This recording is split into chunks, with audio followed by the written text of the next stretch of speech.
2, 3, let's go. You're most welcome to this very episode of Entrepreneurs Hub. We are investors, we're entrepreneurs, we're here to help you grow your small and medium enterprise. And how do you do it? We sit down with experts and we listen to what they have in store for us. Experience is the best teacher, like they always say. Well, today it's a bit different. We're talking culture. We are not supposed to forget our roots as we get into the investment world.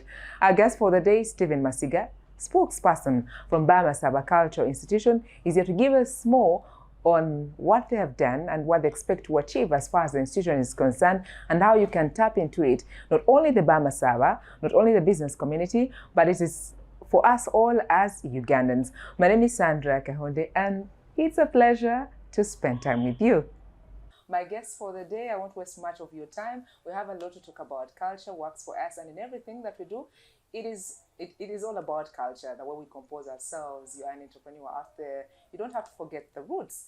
So today on the show, I'm having Masiga Stephen, our guest for the day. He's a spokesperson for Masiga Cultural Institution. Let's see what he has in store for us. Keep watching. Make sure you invite all your friends and everybody to catch up and flow with us in this very conversation. Stay tuned as we get into our talk for the day. You're most welcome to the program. Thank you, Madam Sandra. And thank you for paying us a visit at the National Broadcaster. We appreciate. How are your people doing? My people are well. Thank you for the baby. They said you gave birth. I should have come with a coke, but it's okay. It's okay. Next time, I have plans. Since you're into culture, I need to know how I can give birth to twins. Yes, we shall handle that. That's a smaller setting. Yeah. Yes, thank you so much. I'm Stephen Masiga, as you have rightly put it, the spokesperson of the cultural institution of the Masiga. You see, we've been called Inzuya Masaba, but government, as I said, corrected across the board, including Buganda, Toro, and I say now, cultural institutions should reflect the communities they are in, the tribes. So they recently changed to Bugisu cultural institution, but still we are the Masiga people. I want to also briefly tell our people about our cabinet. I will just, there are many, but I'll say a few of them so that people know the cabinet and the king of the Masiga. The cultural leader of the Masiga people is His Highness Jude Mike Mudoma. As I speak, he has gone to the US for knighting and meeting the Masiga under the Masiga North America and United States chapter. So they invited him, he's there. We have a prime minister we work with in the cultural institution, Right Honorable Dr. Paul Mambo. We have deputy prime ministers. We have Dr. Kosea Wambaka. We have Dr. Kilet Wandui. We have Dr. Sylvester Wakoli and Right Honorable Mutanji Emmanuel as our deputies. Then we have ministers and others. Myself, I'm the spokesperson of the cultural institution. We also have ministers for security, Khalid Massa, ministers for finance, Andrew, and the minister for the secretary to cabinet, among others. That's the team that work. They have various competencies. Somebody is good on finance, somebody is good on that. So it's a bigger team that the cultural leader has assembled, has put in place on authority of the Cultural Leaders Act. All these are done within the provisions of the Constitution, including the Constitution of Uganda, that allows him really to assemble manpower to assist him. So we have these ministers, as I said, Honorable Irene Mangali, she's our Minister for Public Engagements. Honorable Anthony Wanyoto is our Cabinet Secretary. And the finance is Honorable Andrew Masaba, among others, the ministers we have. So it's good to use such a mechanism to inform our people out there about the teams. Because then you can also have charlatans, somebody who also pretends that is part of the cultural institution. I think it's good to put such details on in public domain for all our persons to do. We have the Attorney General of the cultural institution, Council Maserege, is an established lawyer, among us, and many others. Commissioner for Mr. Kulova, a former commissioner here, the ministry is our Minister for Education. So it is a very solid team. And a rich culture. And a rich culture. A rich culture. I want to know, yes. Are they hardworking? They are very hardworking. But and the Bagisu in general, the They are Bamasaba? very hardworking, Because and as I said, we're and are well behaved. I was have to even talking engage. to my brother from Kavari. When you marry, when you have a Muchiga, a lady from Muchiga, when you call a lady and say, perhaps Sandra, a Muchiga just responds, Nench, what? Eh? And then the Bamasaba. The Bamasaba will say, Wanji, perhaps kneeling the way the Baganda do it, and they partly the way Banyoro. Banyora, I mean, Batora are also very well behaved, very polite. So we, of course, in our culture, this is a cultural forum, our Bamasaba children. For us, it is an offense, actual cultural offense, within our community for you to eat chicken. A lady never eats chicken. Up to now. It is a very serious crime if Sandra visited my home. So if I put up an investment and it has to do with the birds, I don't enjoy them. You can't eat. That's the culture. Wow. Yes. Because if you visit us, for example, you are a Senga comes, it's just very laughable to say, slaughter the hen, no chase the hen for Senga. So how about the intermarriages that come through? Then I don't even eat. You are not supposed yours is meat. Mine is meat. Yours is meat, but not chicken. And what have you? And then the eggs as well. Eggs you can't eat, because when you eat eggs, you'll eat chicken, isn't it? So there are many other things that you have a shortcut. Then we also encourage, of course, our people like girls to ensure that they dress decently. They don't whistle. As I said, he's in Kabale. A Muchiga woman will pass around whistling. Okay. To whistle. Which is unacceptable in our culture. So use UBC to definitely take the person for counseling. Yes, we need to use UBC to teach our people on how to behave. Okay. Specifically in Masaba, we say bahana ba Masaba ebafura kumulusita ebakwara tsimbaleta. We even go ahead and say, even when you are easing yourself, you go down. You must kneel. Because I've seen recently, I saw some women while going to Sorry to teach. They were just standing and urinating. And they're very comfortable. And they're comfortable with it, which is very unacceptable in Maybe the context of culture. Maybe the resources were not in line with. So, yes, basically that is with our cabinet. So how long have you been in existence, the Bamasaba Cultural Institution, and at the end of it all, what you expect to achieve when it comes to the Ugandans getting to know you? You are very much aware that all these cultural institutions existed for a very long time, from the 60s. Even beyond, actually.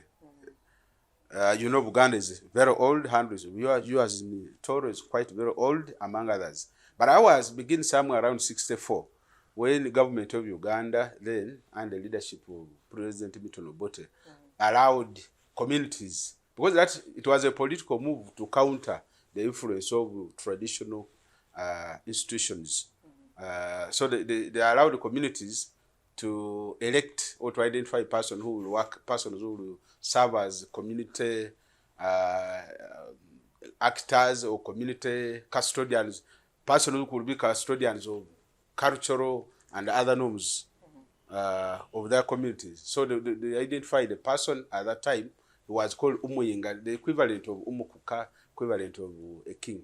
But then in 67, randomly all of kingdoms were abolished. You recall the crisis within 1966 between Buganda and the central government. So all of them were shut. Now, when NRM wanted power again, in 81, it made a pact, for example, with Baganda. We must also credit even the Buganda. It made a pact with Baganda and said, should you support us in this cause to liberate the country, we want to put it on record that we shall restore you back into leadership. And as I said yesterday, we must also commend the president for sticking to his word. Politicians make promises, but rarely implement them. So we want to thank our government for fulfilling that promise. So alongside the traditional institutions, government also now opened up and said, even other communities that never hitherto had cultural leaders can have them. So the Bamasaba one now begins around 2008 to 9 thereabout through an association. Because at that time, there was no enabling law. There was no law. So they created something called the Inzu. Inzu as in a home, like a one-stop center for all the Bamasaba people, either from Kenya, either from Uganda, diaspora, as a one-stop center for all Bamasaba.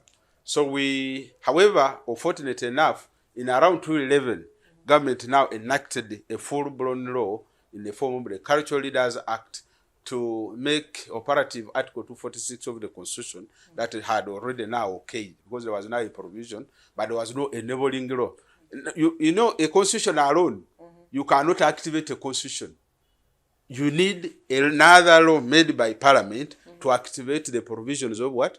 Of the So there is the implementation. Yes, Yes. yes, because we can't implement a constitution. That's for the president and his ministers. It just stays smart there. Paperwork that is yes, put exactly. somewhere. So they came up with the Cultural Leaders Act to activate Article 246 of the Constitution to ensure that now committees that met certain requirements set by government could have their what? Persons gazetted. So from 210 to 215, we had the first cultural leader of the Mamasaba people, His Highness. You know, our kings, we call them Highness.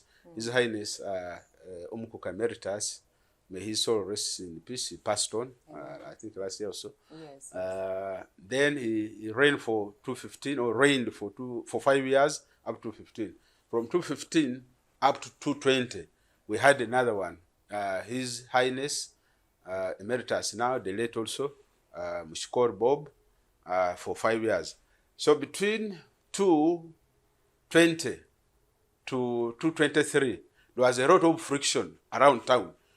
Of course, very many people picked interest, and others would do camouflage as cultural leaders. Yet the criteria is gazettement by government. Without a gazette, you will be just a charlatan, just a pretender camouflaging around. So for about 3 years, we literally never had the cultural leader. So how did you deal with them, the ones that are camouflaging? We extinguish such chaos using what the law has put in place. Because when you look at Article 246, Clause 1 and 2, it says that once a committee has identified a person as a cultural leader, and such a person is and there's a conflict on who, because there are now many. You use a formula provided by Parliament itself, now seen in Section 16, subsection 1 and 2, that says a group of elders should sit and resolve amongst these ones who of these 2, 3. So that unit is the one that specifically Yes. helps out. Which of these 3 they arbitrate, actually it's a mediation. Because at the end of the day, it has to be harmony. Yes, definitely. Development in the Exactly. region. So they harmonize, they sit, they hear from you, they will hear from Alex, they hear from another, to ensure that, to ascertain who of them is more genuine, who of them was properly identified. And the law is very, very careful. They never say elect. You don't elect a cultural leader.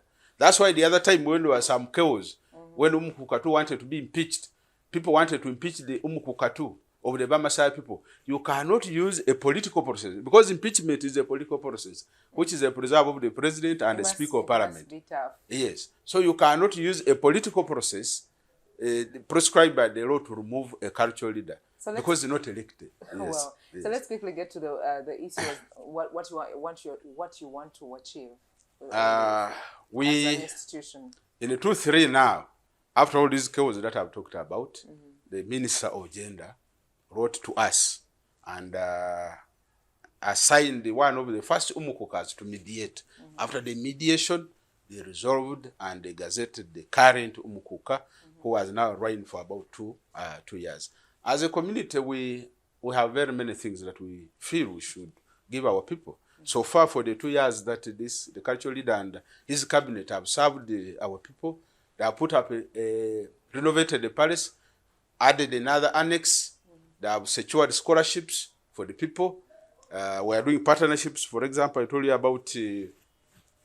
The UNDP. Yes, where actually I'm just from UNDP. There's a meeting to ensure that we involve the youth in the tree planting in our communities. You are aware that youth don't have land. That's the thinking of the UNDP. But cultural institutions can secure land for the youth in our communities. So it is Uganda involved, Bamasaba involved, and Acholi involved, yes. It is an asset, and we are an entrepreneur show. So I'm wondering, if you secure the land, how do I tap into that package? We have not secured the land, but we have the capacity to secure the land. So yes. that is the outcome. Yes. With the UNDP project. Yes, definitely. Okay. Then they will give seedlings, use university students, use community leaders and others to ensure that the youth are involved in the preservation of You environments. save Yes, us some siblings. it's fine. It's fine. Well, how are you going to gauge the impact of all this at the end of it all? Because you've been in existence for a while, and Yes. it is something that is ongoing. Yes. That the Bamasaba people have to tap in, and Ugandans in general. Yes. How are you going to assess the impact of the project? Like this tree planting, because they are saying these youth are over relaxing into drugs, into what. So it is the thinking of UNDP to use cultural institutions and other government agencies to ensure that the youths from an early stage are taught responsiveness, are involved in the preservation of what? The environments, which role they had really abandoned. So that is the engagement, the MOU we are going to sign with the UNDP. Madam Mase Kadoi and her group. We, the Bamasaba, the Baganda are also there, they are well represented. The Bacholi, His Highness, the King of Acholi has also sent. We have our Prime Minister of Inzia Masaba, Obukwabwe Bamasaba is also part of the engagement, yes. Okay. Yes. How is your office? How is your office like? How is it like for you? I know you're passionate. Yes. And then you wish well for all the Bamasaba. Yes. And of course, with what you're doing and the project that you're handling in town right now. Yes. How is your office like? My office is... Because I'm sure you've gone to the ground and you go in every corner to make sure. Yeah, we move. You give them the best. We use media to ensure that we amplify. Kings don't speak. Have you ever seen the King of Uganda, His Royal Majesty, doesn't speak, doesn't laugh? Instead, when he's glad, Yes. that's when he makes an appearance. Yes, when he feels he should. So most of the time, it is the spokesperson, it is the Prime Minister and what have you. So for us, me as the spokesperson or the public relations officer with the institution is to move out. And I'm very happy to also inform Bamasab using the UBC that Alex, Madam Sandra, and my brother Phil from Kanungu Chihihi, they give us audience and management of UBC to ensure that we interact with our people, inform our people. Such a program is very costly, but because UBC gives us free, if you use the NTV, this will be millions of shillings. But I want to thank the management of UBC that when we come here, not even a coin, not even a pound. So we want to appreciate as a cultural institution that UBC values the Bamasaba, and we encourage Bamasaba to continuously watch UBC for all this time. We are happy that even when it is on Go TV, it never goes out. Other stations will go out, but for it, so for us, as a community, cultural community, we want to fully associate with your efforts in serving our people. We thank you. I also want specifically to bring on board some schools. We have schools like Mbale SS and the leadership, Mbale High School and the leadership, Nyondo SS and the leadership, Mlatse SS and the leadership, Buruchek SS and the leadership, and Mbale Deaf School for the Deaf with their leadership. Because we have an engagement with them where we want everybody. These headmasters are all involved. I can even mention them by name. The one on Mbale is Mr. Moses. The one on Mbale High is Mr. Wambalo Stephen. Nyondo, Mr. Wandulu. Muratsi, Mr. Samanya Peter, and Mr. Musingo from Mbale Deaf. Then Mr. Mkwana, Oxley for Blucheck. We are in a partnership. We want them to encourage the students to plant trees. And the cultural leader is moving across all these schools to ensure that these communities have trees. These students are taught from an early stage. Because you can find even someone who is 6 years, has no 2 years, never planted. For us, we want to begin early that a child of 10, 12, 13, 14 years is planting a tree. That can be a source of what? Income, yes. You just joined us, welcome on board. We're talking cultures, entrepreneurs out there, the way we compose and the way we do our work. We're supposed to remember our roots. Now, right about now, I want to get to understand the impact and what so far they have done when it comes to the institution. How have you impacted the Bamasaba and the Ugandans at large? Thank you so much, Madam Sandra, again. We are teaching manners. As I said, we even use this one to teach. Our achievement now, as we speak as a community, our people are taught manners. For example, you cannot stand while greeting the cultural leader. Yes, you can't. Ladies must kneel and greet His Highness. Of course, men can kneel. Is it? Men can. if you feel like, isn't it? There's a way they, of course, they Prostrate, like the way you see Waganda. If you, naturally, culture does not dictate that men kneel before anybody. So our culture doesn't. But when somebody does it on his own volition, willingly, we have no issues with that. But we want to use the UBC to specifically say kneeling should really be a preserve of women. We would want, think, and guide now using UBC that men shouldn't kneel before the umukuka. Men can humble themselves with some reasonable level of decorum and salute or greet the cultural leader. Our cultural leader, the leader will use titles like His Highness. Then you add the name. But if you use Rumasaba, Umukos, that is the His Highness. No. Once you use the Umukos is the equivalent to the title Highness. To the title Highness. So if we are addressing, if you say Umukos, Owerukos, actually it is Owerukos. These Masiga people have issues with such words, Owerukos. Yes.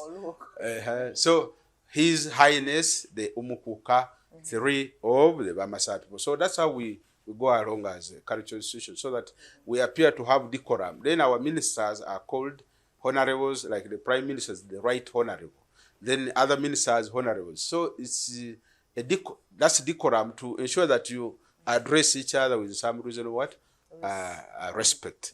So women must not put on trousers. If we get you putting on trousers, we shall, of course, use the cultural, we shall determine the cultural methods. So there's a follow-up. I cannot try and run in town. Yes, you shouldn't put on yes, you must dress decently as a girl of Masaba, a daughter of Masaba. Because we also want you to bring respect to our culture. Culture is about respect. We don't do this, we don't do that. We don't circumcise women. Because I had people from Vumbo who were saying they were in support of circumcision of females.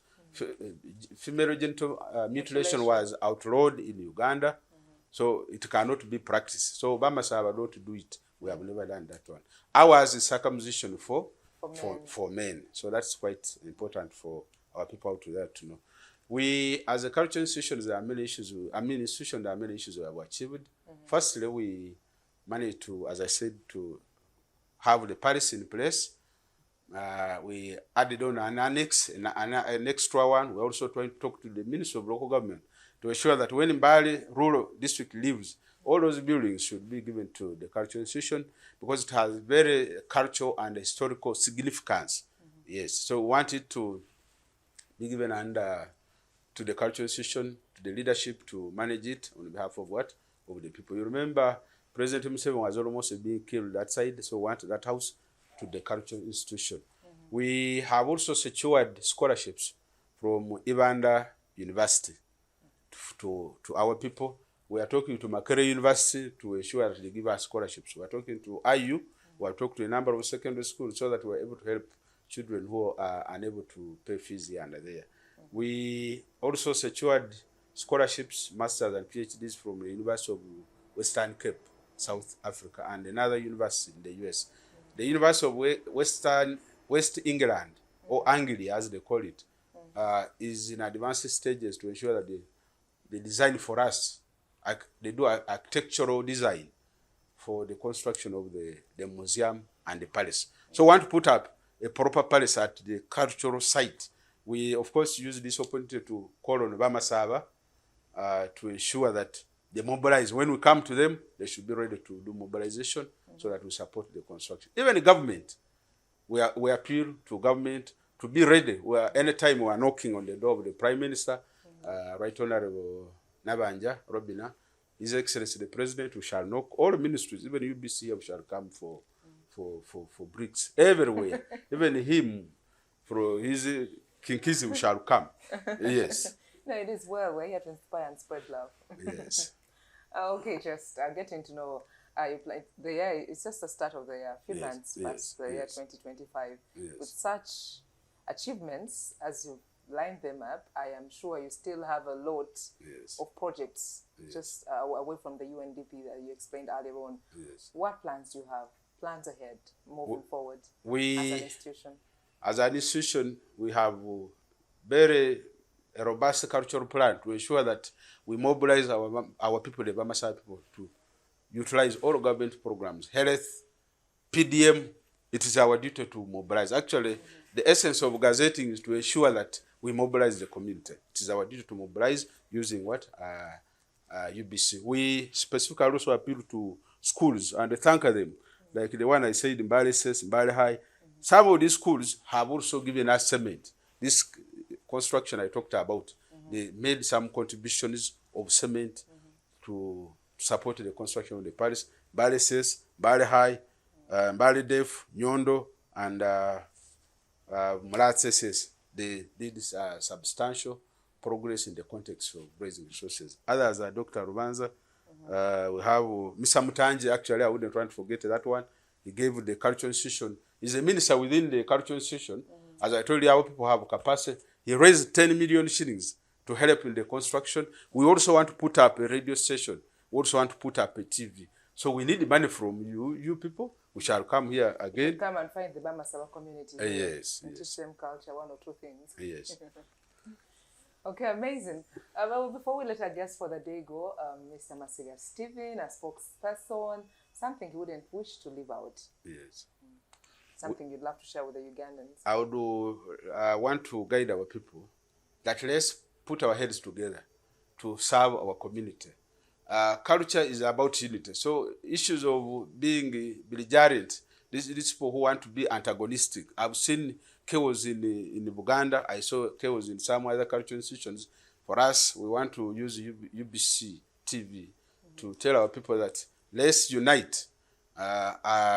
Let our king, our cultural leader, be a uniting point. Whenever there are issues, let's ensure that we share them with the cultural leader.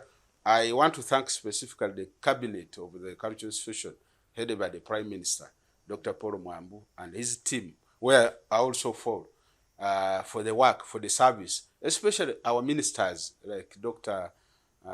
Kosea, Mr. Mutanji, Honorable Mutanji Emmanuel, Deputy Prime Minister. They have made contributions to ensure that they sustain the cultural institution.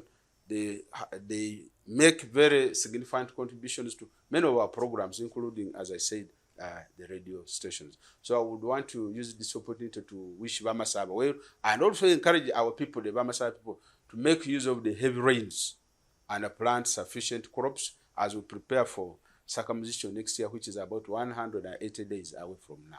Thank you so much. What would you wish to leave behind? Is it legacy or inheritance?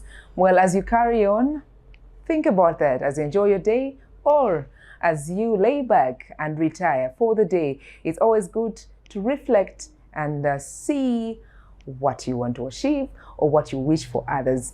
And right here on the Entrepreneurs Hub, that is what we do. We help you grow your small and medium enterprise. Well, I believe our guest for the day, Stephen Masiga, the spokesperson from Bamasaba Cultural Institution, has been an inspiration to you because that is what we do right here as the national broadcaster. Well, think about inheritance or legacy as you carry on with your work as an entrepreneur, as an investor out there. We're looking forward to spending more time with you next week, same time, same place. My name is Sandra Kahunde. For now, God bless you.